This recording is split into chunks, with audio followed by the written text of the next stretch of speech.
आप सबको नमस्कार। सबसे पहले गिरिराज प्रसाद शर्मा जी उपस्थित हो गए हैं, सुनील रातौरी जी उपस्थित हो गए हैं।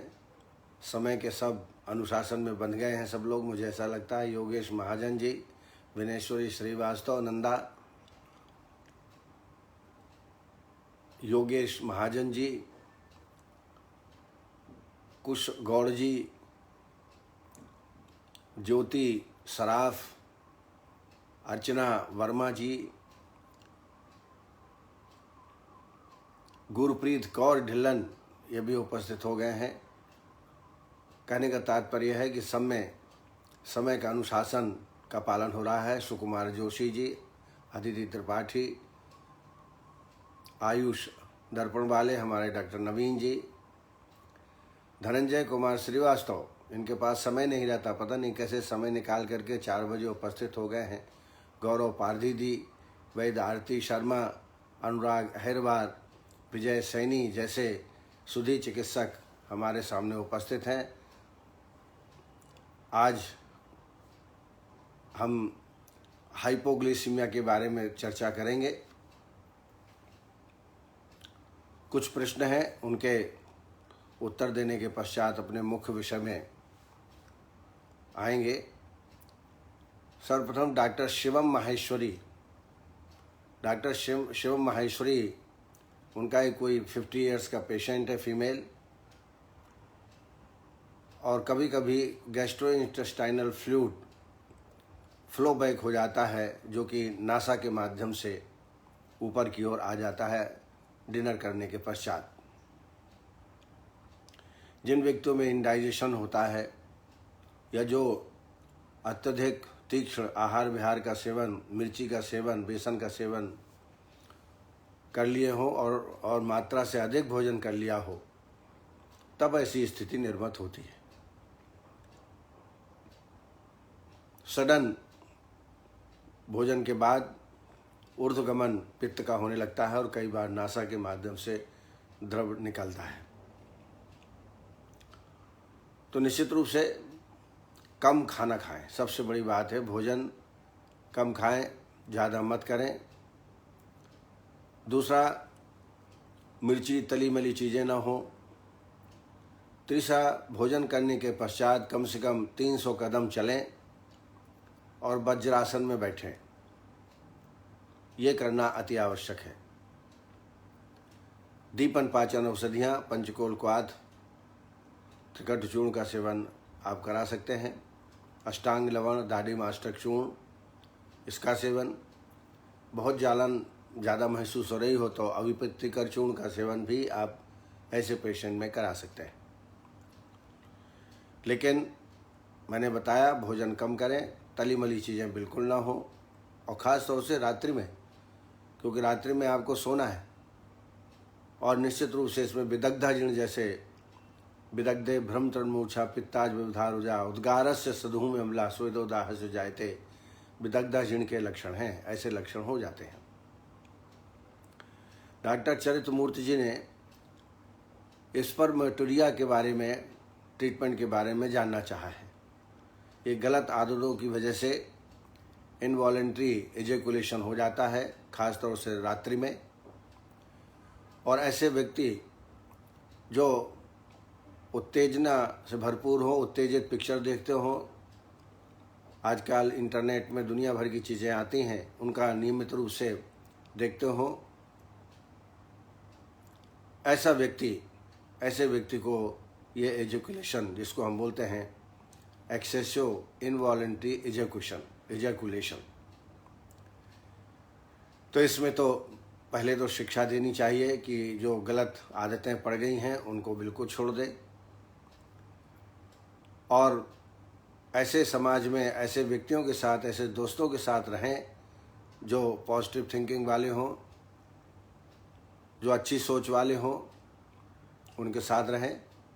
साथ साथ में सूर्य नमस्कार, ध्यान, मेडिटेशन आदि का भी इसमें प्रयोग कराना चाहिए। इनवॉलेंट्री एजेकुलेशन के लिए बबूल फली, इसका चूर्ण बना लें, 1-1 चम्मच दिन में 2 बार लेवें। धाय पुष्प, नाग केसर, अगर ये तीनों मिला लें, बबूल फली, धाय पुष्प और नाग केसर, इनका बारीक चूर्ण कर लें और 1-1 चम्मच दिन में 3-4 बार पेशेंट को दें। दूसरा ये ध्यान रखें कॉन्स्टिपेशन न रहे, क्योंकि अपान वायु की विकृति से ये व्याधि होती है। तो इसको या तो आप विधिवत विरेचन करा दें, आभ्यंतर स्नेहपान क्लासिकल के ढंग से करने के पश्चात फिर विरेचन करा दें, अन्यथा प्रतिदिन आधा चम्मच एरंड भ्रष्ट हरित की रात को सोते टाइम दे दें, जिससे मोशन क्लियर हो। मैंने देखा है जिनको कॉन्स्टिपेशन बना रहता निरंतर, उनको ये इनवॉलंटरी एजाकुलेशन होता है, स्पर्मेटोरिया होता है। तो ये सावधानी रोगी में रखना चाहिए। डॉक्टर शुभम एस पंवार, उनका एक पेशेंट है टिंगलिंग सेंसेशन लेफ्ट लेग में, और जो मेटाकार्पल्स है उसमें वेदना भी होती है, खासतौर से प्रातःकाल। चूँकि प्रातःकाल वेदना आप बता रहे हैं, तो मॉर्निंग स्टिफनेस जनरली आम बात से होती है, इसलिए आर फैक्टर, यूरिक एसिड आप जांच करा लें। कई बार यूरिक एसिड जब बढ़ जाता है तो भी टिंगलिंग सेंसेशन अंगुलियों में होता है, वेदना होती है। चूँकि आप बोल रहे हैं प्रातः होता है, चलने में ठीक हो जाता होगा, इसके लिए निश्चित रूप से आम वात के लक्षण इसमें मिलते हैं, तो आम वात की चिकित्सा इसमें आपको करना है। एक तो इसमें पत्रपिंड श्वेत कर लीजिए, वायु अभ्यंग करने के बाद पत्रपिंड श्वेत, नाड़ी श्वेत, और अगर लोकलाइज हो, एक ही पैर में हो, तो दशांग लेप बांधिए। दशांग लेप 20 ग्राम, 1 चम्मच सरसों तेल, आधा कप पानी, धीरे धीरे पका के गाढ़ा कर लें, लेप तैयार कर लें और इसको लेप लगाएं, इससे ठीक हो जाएगा। औषधियों में महायोगराज गुग्गुलू, सिंहनाथ गुग्गुलू 2-2 गोली दिन में 2 बार,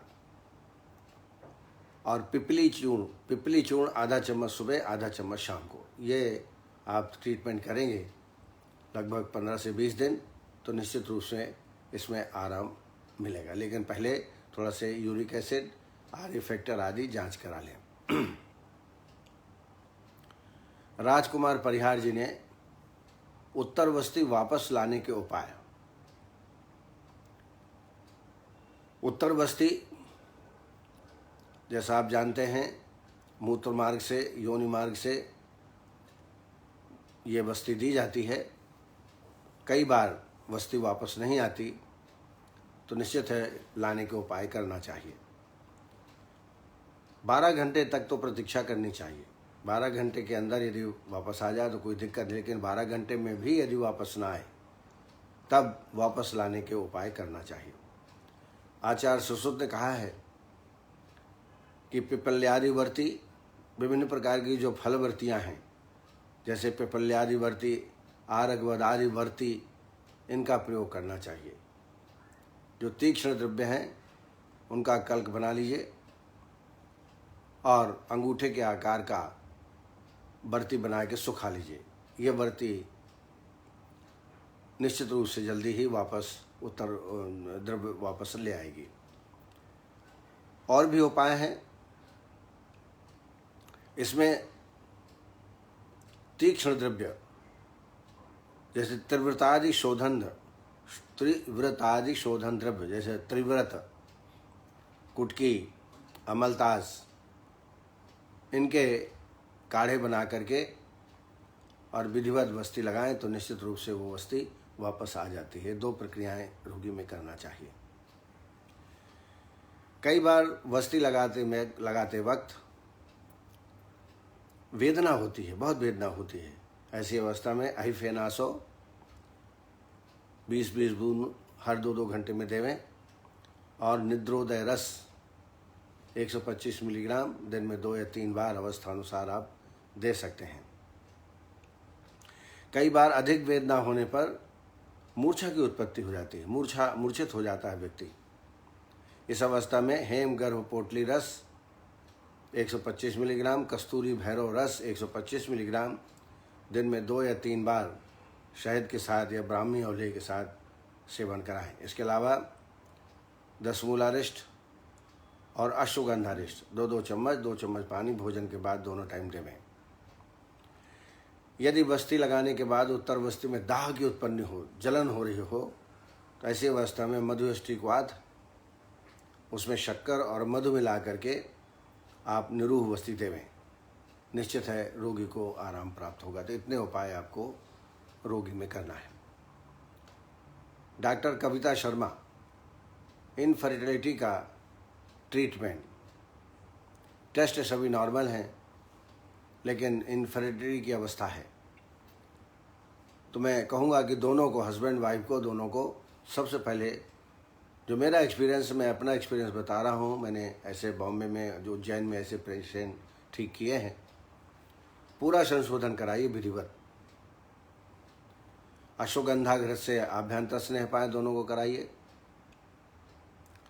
सम्यक स्नेह लक्षण मिलने के बाद वमन करा दीजिए। वमन के बाद संसर्जन कर्म और वमन के 15वें दिन विरेचन की व्यवस्था करिए। इसमें भी आभ्यंतर स्नेहपान अश्वगंधा तैल, अश्वगंधा घृत का करिए, फिर विरेचन कराइए। विरेचन कराने के बाद वाजीकरण बस्ती, जो श्रेष्ठ वाजीकरण बस्ती हैं, उनका सेवन कराएं। वाजीकरण बस्तियों में अधिकतर अश्वगंधा, केवांच बीज, बबूल फली, सफ़ेद मूसली, धाय पुष्प आदि द्रव्यों को लिया जाता है। इनका काढ़ा बना करके 300 ml, इसमें अश्वगंधा घृत 50 ml शहद, 5 ग्राम सैंधव मिला करके विधिवत बस्ती, इसमें लगभग 20-21 बस्ती जरूर देवें। आवश्यकता पड़ने पर अश्वगंधा घृत या अश्वगंधादि तैल, अश्वबला तैल, इसकी अनुवासन बस्ती आवश्यक होने पर आप दे सकते हैं। ये पूरा पंचकर्म कराने के पश्चात फिर मेडिसिन देना चाहिए। साथ ही उत्तर बस्ती, स्त्रियों में उत्तर बस्ती जरूर करें। इसके लिए मैंने कई बार बताया है आपको, फल घृत से उत्तर बस्ती कर सकते हैं, या फिर ये तो स्नेह बस्ती हुई, अनुवासन बस्ती हुई। निरूह बस्ती के लिए गंभारी फल और कोटज, इसकी बस्ती देना चाहिए गर्भ धारण करने के लिए। साथ साथ में पुरुष को पुष्यानुक चूर्ण 5 ग्राम, सिद्ध मकरध्वज 5 ग्राम,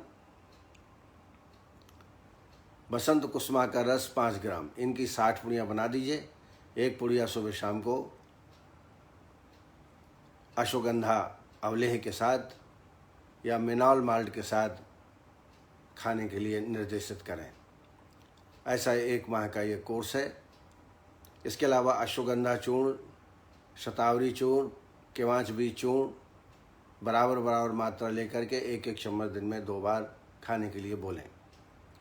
स्त्रियों में 10 मूलारिष्ट 4 चम्मच पानी भोजन के बाद दोनों टाइम दें।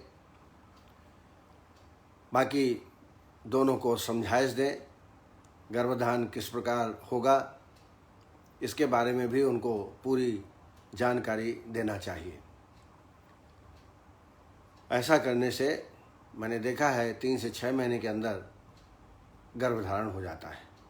आप इसको करा के देखिए, लेकिन संशोधन कराना जरूरी है। संतोष शर्मा, टेस्टिकुलर पेन, तो टेस्टिकुलर पेन में 2 स्थिति में होता है। यदि वहाँ उपस्थित आर्टरीज वेन्स में स्वेलिंग हो जाए या कोई चोट लग जाए। कई बार हम स्कूटर, मोटरसाइकिल चलाते हैं, उसमें भी चोट लग जाती है, तब टेस्टिकुलर पेन होता है।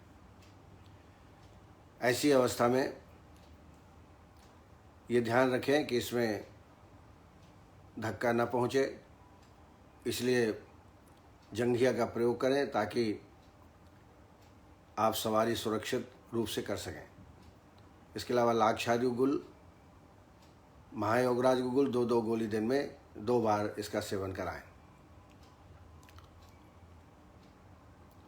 दूसरा लेप लगाएं। लेप बड़ा इम्पॉर्टेंट है। 10 मूल के द्रव्य बारीक पीस लें, इसमें कांजी, नारायण तेल, त्रिफला घृत मिला करके लेप तैयार करें और इस लेप को लगाएं और ब्लड पट्टी बंधन कर लें। इससे निश्चित रूप से आराम होगा। इसके अलावा पिपली चूर्ण 2.5 ग्राम दिन में 2 बार शहद के साथ सेवन का, ये बहुत ही एनाल्जेसिक है और रोगी को दर्द में आराम पहुंचाता है। अग्रवाल अंजना जी ने, उनका एक जुवेनाइल पेशेंट है, डायबिटिक है, जुवेनाइल डायबिटिक, 12 साल की उम्र है, वेट उनका लगातार कम हो रहा है।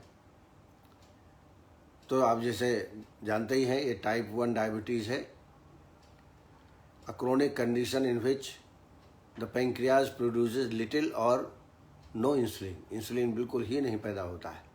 इसको टाइप 1 डायबिटीज़ कहा जाता है। निश्चित रूप से असाध्य श्रेणी में है। इसमें आपको इंसुलिन रखना पड़ेगा, इंसुलिन पर पेशेंट होगा ही आपका। साथ साथ में आप बसंत कुसुमा का रस 60 मिलीग्राम दिन में 2 बार देना प्रारंभ करें। इसके अलावा माँ मज्जक बटी, माँ मज्जक घन बटी और गुड़माण घन बटी 2-2 गोली दिन में 3 बार। अब गोली नहीं ले पाएगा तो पीस करके, शहद के पीस करके और दुग्ध के साथ भी आप इसको खिला सकते हैं।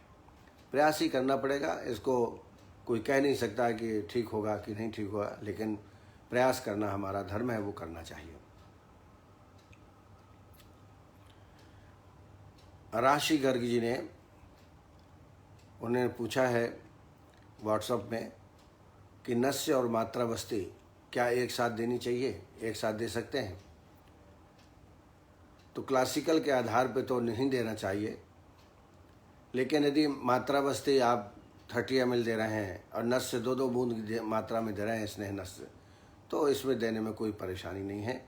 ये नियम बने रहते हैं बहुत सारे, लेकिन बहुत ज़्यादा इसमें कोई तकलीफ़ होने की ज़्यादा संभावना नहीं रहती, इसलिए नस और मात्रा बस्ती एक साथ दे सकते हैं, कोई दिक्कत नहीं है। प्रकाश तिवारी जी, उन्होंने पूछा है मस्तिष्क में तक्र की जगह दही ले सकते हैं क्या? लेने को ले सकते हैं, लेकिन तक्र का प्रभाव एक अलग है। जब आपके पास दही उपलब्ध है तो आप तक्र बना लीजिए। जितना दही है उसका डबल मात्रा में पानी डाल करके और मथ दीजिए। अगर घी निकल जाए, ऊपर मक्खन निकले तो मक्खन निकाल लीजिए और छाछ तैयार। तो जब दही आपके पास है तो छाछ तो आप तैयार कर ही सकते हैं। तो मेरे हिसाब से तक्र में ही आंवलों को शून्य करना चाहिए, आंवलों को पकाना चाहिए। उसका भी निश्चित रूप से उसमें एक प्रभाव पड़ता होगा, ऐसा मैं मानता हूँ। आज हमारे इस कार्यक्रम में आयुष दर्पण के चीफ एडिटर डॉक्टर नवीन जोशी जी, विकास महाजन जी, मेरे अच्छे मित्र मोहम्मद शाहिद, आजकल कोरोना ड्यूटी की वजह से व्यस्त हैं, शायद समय पर उपस्थित नहीं हो पाते, डॉक्टर विजय सैनी जी, डॉक्टर सुकुमार जोशी, बम्बई के रहने वाले हैं, मैं भी बम्बई का हूँ, संजय जी, प्रकाश तिवारी जी, कुश गौड़ जी, नीलम शुक्ला जी, रेखा वर्मा, KN गांगवार जी, मनोरंजन साहू, उषा तभानी जी, माधुरी जाधव जी, हेमलता जी S, मोकंबिका रचना जी, सविता पाटिल जी, विनेश्वरी श्रीवास्तव, राजेंद्र कुंद्रा जी, आशीष कुमार, मनदीप शुक्ला, नवनीत दाधीच जी, संतोष शर्मा जी, जिज्ञासा सकरिया जी, अर्चना वर्मा जी, उज़मा फातमी, कमलेश विश्वास जी, डॉक्टर अदिति त्रिपाठी, डॉक्टर शिल्पा पालस्कर, वैद्य सुनील रातौरी, वैद्य विनोद पटेल जी, रजनीश राजपूत जी, डॉक्टर विकास चौधरी, सुधी हमेशा कार्यक्रम में उपस्थित होने वाले ऐसी वंदना पाठक जी, शैलेश भलाला जी, संध्या पांडे जी, रीना शर्मा कौशिक, मनदीप शुक्ला जी, रजनीश राजपूत और परेश मान्या जी, ये सब उपस्थित हैं। हमारे शैलेंद्र कुमार जी दिख रहे हैं सामने, सब वैद्य प्रजापति भी उपस्थित हैं कार्यक्रम में। अब आइए, अल्प मधुमेहता जिसको हम हाइपोग्लाइसीमिया कह सकते हैं, हाइपोग्लाइसीमिया, हाइपो माने कम होना, ग्लाइसीमिया मीन्स मधुमेहता, यह भी एक आत्तिक व्याधि है। इन आत्तिक व्याधियों को बताने का एक उद्देश्य है कि आप ये तो समझ लें कि ये व्याधि आत्तिक हैं, आपको लक्षण आने चाहिए। तत्कालिक रूप से यदि कुछ आप कर सकते हैं तो वो भी मैं बताता हूँ कि ये करें, अन्यथा आपको इमरजेंसी ट्रीटमेंट तो आपको आईसीयू में भर्ती कराना ही पड़ेगा। और अगर आपने अच्छी तरह डायग्नोस कर लिया और ट्रीटमेंट उचित रूप से दे दिया तो कई बार पेशेंट ठीक भी हो जाते हैं। इसलिए क्योंकि अब आप प्रैक्टिस कर रहे हैं, पढ़ने का मौका नहीं मिल पा रहा होगा, यही सोच करके मैं कुछ आत्तिक व्याधियों का अभी लेक्चर ले रहा हूँ, ताकि कम से कम डायग्नोस आप कर सकें कि ये हाइपोग्लाइसीमिया है, ये हाइपरग्लाइसीमिया है, ये डायग्नोस तो हो सके। उस दृश्य में आपको ये लेक्चर दे रहा हूँ। जब शरीर में ब्लड शुगर का लेवल 45 और 50 mg/dl के नीचे आ जाता है, कम हो जाता है, 45 से भी कम हो जाता है, उस स्थिति को हाइपोग्लाइसीमिया कहते हैं। अब ये कैसे पता चलेगा? तो निश्चित है ऐसे पेशेंट जो सीवियर डायबिटिक पेशेंट हैं, उनको हर 15 दिन में जांच करानी चाहिए। मधुमेह के रोगियों में अल्प मधुमेहता के लक्षण मिल सकते हैं। इसका मुख्य कारण है अनियमित आहार का सेवन करना, समय पर जो खाना खाना चाहिए वो नहीं खाना, अधिक मात्रा में इंसुलिन ग्रहण कर लेना, जल्दी ठीक होने के चक्कर में, या आप कहीं बाहर जा रहे हैं तो अधिक मात्रा में इंसुलिन ले लेते हैं और हाइपोग्लाइसीमिया की उपस्थिति हो जाती है। इंसुलिन निर्धारित मात्रा में चिकित्सक की सलाह पर ही आपको लेना चाहिए। निदानों में जैसे मैंने बताया, आहार न लेना समय पे या कम आहार लेना, नियमित आहार न लेना, ये एक मुख्य कारण है। देर से भोजन ग्रहण करना, जैसे डायबिटीज़ वालों का बिल्कुल फिक्स होता है कि सुबह नाश्ता इतनी बजे उनको मिलना चाहिए, भोजन इतनी बजे मिलना चाहिए, लेकिन किन्हीं कारणों से वो समय व्यतीत हो जाए तो हाइपोग्लाइसीमिया की अवस्था आ सकती है। अपर्याप्त मात्रा में भोजन करना, जितनी डाइट हो उतना न करना, कम मात्रा में करना, वो भी एक कारण होता है। साथ ही अत्यधिक परिश्रम या अत्यधिक व्यायाम करना, कई बार हम जोश में आ जाते हैं, अत्यधिक मात्रा में व्यायाम कर लेते हैं, योगा कर लेते हैं और बाद में हाइपोग्लाइसीमिया की स्थिति उत्पन्न हो जाती है। अल्कोहल का अधिक सेवन, अधिक क्या बिल्कुल सेवन नहीं करना चाहिए। इंसुलिन की मात्रा का अनुचित निर्धारण, अपने आप ही आप निर्धारण कर लेते हैं, चिकित्सक से सलाह नहीं लेते हैं, तो निश्चित रूप से हाइपोग्लाइसीमिया आपको हो सकता है। दूसरा, डक्टलेस ग्लैंड की व्याधियां, जैसे एडिसन डिसीज, माल एब्जॉर्प्शन, खाना तो आप बरोबर खा रहे हैं लेकिन एब्जॉर्प्शन आपका नहीं हो रहा है, और कृत्रिम हाइपोग्लाइसीमिया की कारण भी हाइपोग्लाइसीमिया होता है। प्रमुख लक्षणों में देखें, ये लक्षण जानना आपको जरूरी है। पहला एक लक्षण होता है एक्सेस ऑफ स्वेटिंग। जैसे ही आपने समय पे खाना नहीं खाया,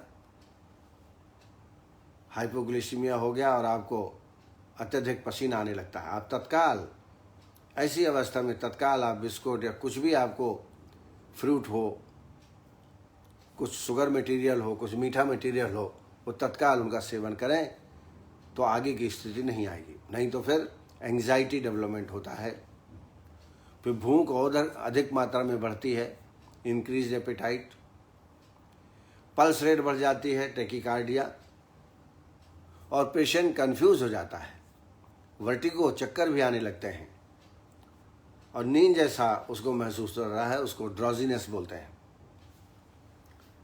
बोलने की उसमें इच्छा नहीं रहती, असमर्थ हो जाता है बोलने में, इनेबिलिटी टू कॉन्सेंट्रेट, अपने आप को एकाग्र नहीं कर पाता, कोई काम ढंग से उसका नहीं हो पाता, मन इधर उधर चंचल होता है, कंसंट्रेशन बिल्कुल नहीं उत्पन्न होता, साथ ही कभी कभी नासिया, वोमिटिंग और ज़रूरत से ज़्यादा थकावट, टायर्डनेस, और ऐसी अवस्था में हेडेक, सिरहशूल, ये भी एक लक्षण है। और अंत में ट्रेमर्स, राइगर्स, वीकनेस और इवन मूर्छा तक रोगी में आ सकती है। इसलिए पहले लक्षण जैसे मैंने बताया कि स्वेटिंग का लक्षण मिले तभी आपको कुछ ना कुछ बिस्कुट, या जिनको डायबिटिक है तो अपने साथ बिस्कुट या कुछ ड्राई फ्रूट साथ में लेके चलना चाहिए। कभी भी समय मान लीजिए खाना नहीं मिला तो यह कंडीशन हो सकती है, इसलिए हमेशा पेशेंट को बोलें कि अपने साथ बिस्कुट, ड्राई फ्रूट्स जो आप ले जा सकते हैं आसानी से, वो आपके पास ज़रूर होना चाहिए। अब आइए चिकित्सा के बारे में जो हम कर सकते हैं। पहला तो है निदान परिवर्जन, जो अभी निदानों की चर्चा की उनका परिवर्जन होना चाहिए, निदानों का रोक टोक होना चाहिए, और प्रयोगशाली परीक्षण नियमित रूप से कराना है, स्थायी निदान आपको लेना है। बहुत ही ज़्यादा सीवियर कंडीशन है, आपको पता चल गया कि हाइपोग्लिसीमिया है, तो इंटरवेनस द्वारा 50 ml ग्लूकोज और 50% डेक्सट्रोज, फिर रिपीट करता हूँ, इंटरवेनस द्वारा 50% ग्लूकोज और 50% डेक्सट्रोज के रूप में देना चाहिए। जब चैतन्य अवस्था में आ जाए तो ग्लूकोज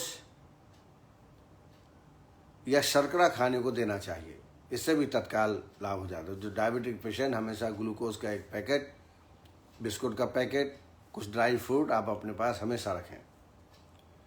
तो थोड़ा चैतन्य अवस्था आ जाए तो ग्लूकोज या शर्करा खाने के लिए देना चाहिए, या तत्काल भोजन कर ले, उससे भी काफ़ी रिलीफ होता है। जैसे ही पसीना आने लगे, कमजोरी महसूस होने लगे, भोजन तत्काल लीजिए। लेकिन जब कभी भोजन आपके पास उपलब्ध नहीं है, ऐसी जगह पर है, तब भी आप अपने पास ये सामान आपको पास रखना चाहिए।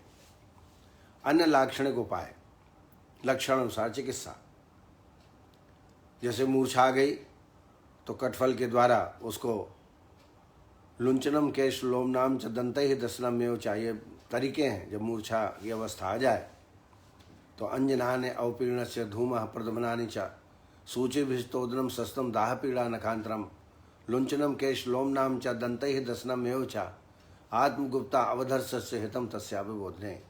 ये मूर्छा की स्थिति को दूर करने के कुछ उपाय आचार्य चरक ने बताए हैं, उनका प्रयोग आपको करना है। तो लक्षणानुसार चिकित्सा, रोगी को संयमित एवं नियमित रूप से आहार विहार एवं औषधि का सेवन करना चाहिए। ऐसी शिक्षा डायबिटिक पेशेंट को दें, किसी भी प्रकार की कोई लापरवाही इसमें उनको नहीं करना चाहिए।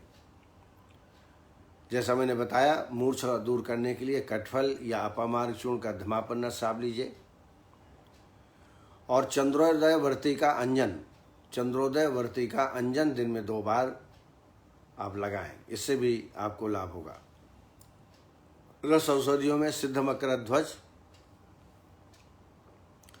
60 मिलीग्राम, गिलोय सत्व 250 मिलीग्राम, ये एक पुड़िया है। ऐसे दिन में 3 पुड़ियाँ च्यवनप्राश के साथ या मेनॉल माल्ट के साथ सेवन कराएं।